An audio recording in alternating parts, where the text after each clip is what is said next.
Deci, îmi cumpărasem o Kinga din asta cu cricket și am încercat să îndrept aici tabla. Și ce să vezi, până la urmă a cedat. Asta are sarcină de o tonă și a cedat chiar chestia asta care face click, click, click de aici, care se pune peste pinioane și care împiedică să se dea înapoi. Da, a cedat. Am încercat să o sudez, dar din greșeală am sudat-o împreună cu chestia care făcea click, acum nu mai face nimic. Și m-am gândit la altă metodă să îndrept tabla. Am luat un crick din ăsta manual. Asta are sarcină 3,5 tone. Și acum încerc să o aduc cumva la linie, să văd dacă merge. Am folosit șufa până la urmă într-un fel. Și încerc să văd dacă ăsta are forță să tragă. Deocamdată se întinde. Se și aude.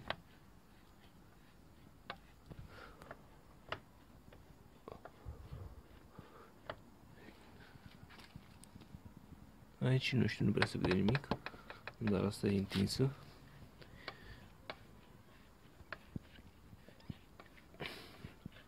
Și cred că ăsta s-a stricat. Aici avea un fel de coroană cu bile care stătea între astea două șebi și lăsa să se învârtă. Și astea fiind acum apăsate, nu se mai învârte, adică se învârte foarte greu.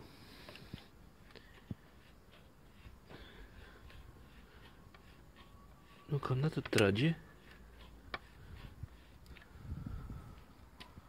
Aici nu știu, nu prea se văd schimbări sau poate aici tabla puțin s-a îndoit. Aș din două chestii stricate să văd dacă am reușit să fac ceva. Când se face prea greu, pun tubulara și asta e făcută într-un cricket stricat și o țeavă. Na, nu vrea să stea deocamdată. Și greu cu o mână.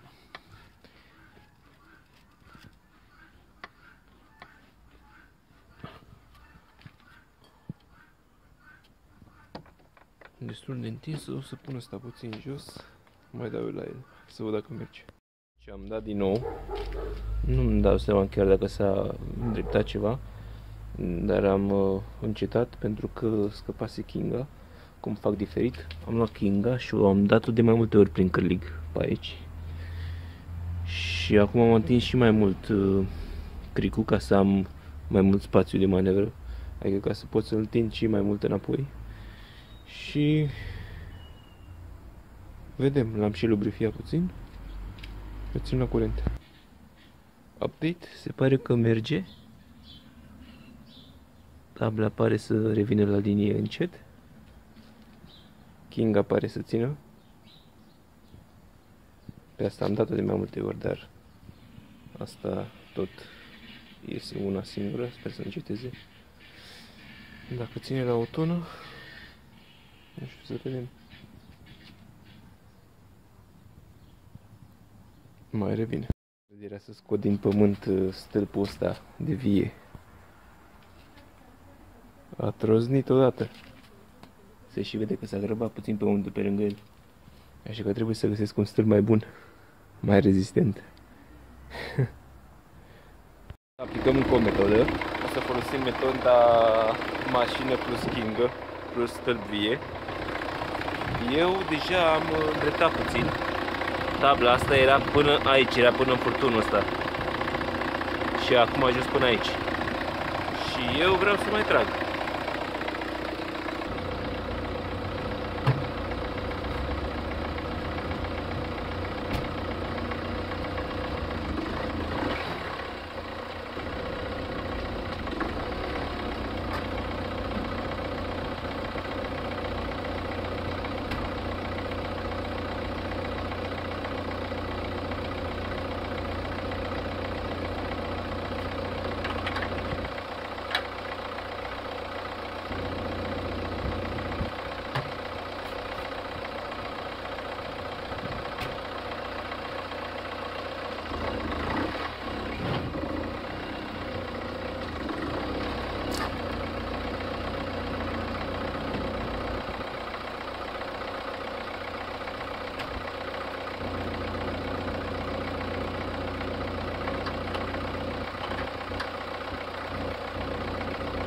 Merge destul de bine, sunt chiar impresionat.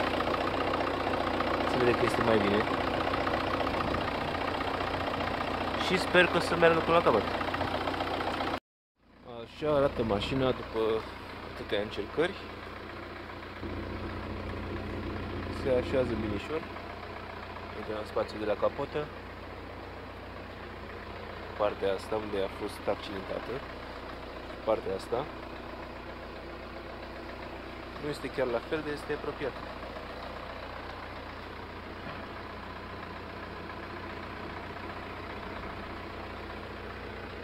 O să trebuiască să duc mașina serios pentru că roata asta puțin strâmbă, chiar dacă i-am schimbat amortizorul și nu-mi dau seama de ce.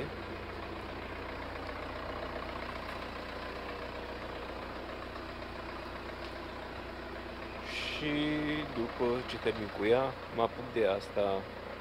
Pe asta am găsit-o lovită în parcare, să zicem, cu bara pe jos, bara puțin atins. Dar ea oricum era stricată pentru că i-a sărit distribuția de la punct și acum o să mă uit să văd dacă mai pornește, dacă nu, de ce a sărit. Asta vin de clipurile următoare.